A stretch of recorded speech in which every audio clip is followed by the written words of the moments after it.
먹을 것이 없는 이스라엘 백성, 여기 하나님께서 모든 걸 아시고 모세를 통하여 하나님이 약속하시는 것을 모세는 이제 이스라엘 백성에게 공포하기 시작합니다. 하나님께 받은 말씀을 이제 이스라엘 백성에게, 회중에게 선포하는 것이죠.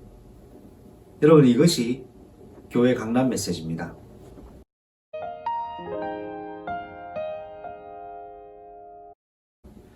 먼저 하나님께서는 모세라는 지도자를 통하여 자신의 이스라엘 백성이 당면한 문제에 대한 답, 지도자에게 전달을 하셨고, 지도자인 모세는 이것을 받아서 이스라엘 회중에게 전달하면서 몇 가지 포인트를 가지고 이야기를 합니다.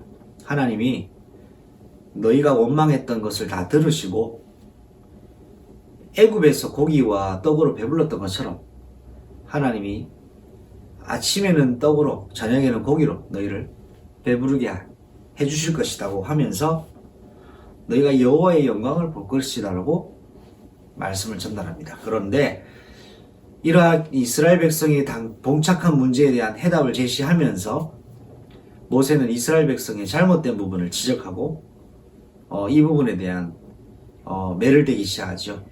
그러나 너희가 우리를 향하는 원망이 누구를 위한 원망이었냐? 바로 하나님을 향한 원망이었다라고 지적하고 꼬집습니다.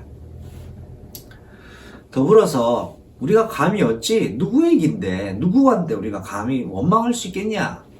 라고 하면서 하나님이 이 모든 상황을 다 알고 계시고 들으셨다라고 이스라엘 회중에게 가르치고 전달하고 꼬집었죠.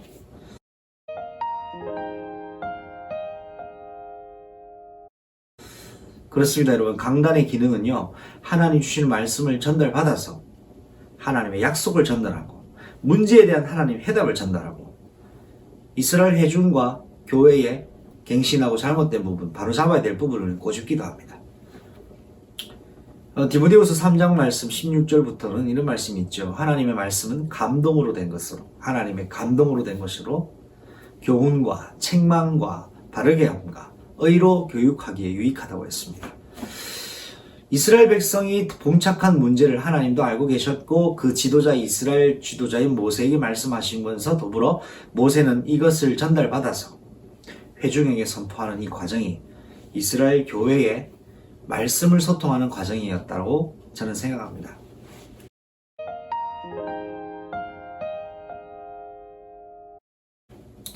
여러분, 지금 여러분이 봉착한 문제는 무엇입니까?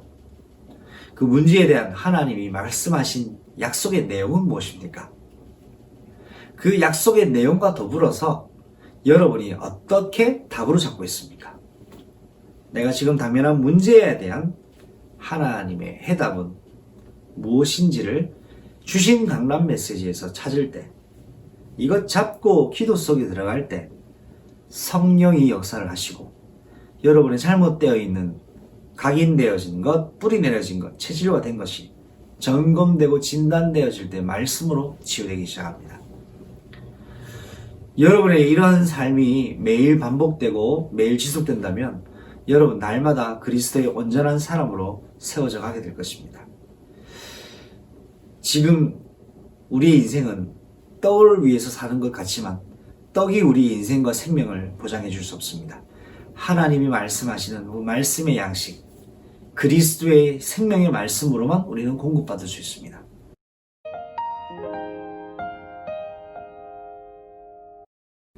오늘도 예수 생명을 말씀으로 강단해 주시는 메시지가 여러분의 인생의 문제 속에 해답으로 발견되어지고 이것 가지고 기도 속으로 들어가는 그런 중요한 영적 예배가 회복되는 날 되기 바랍니다.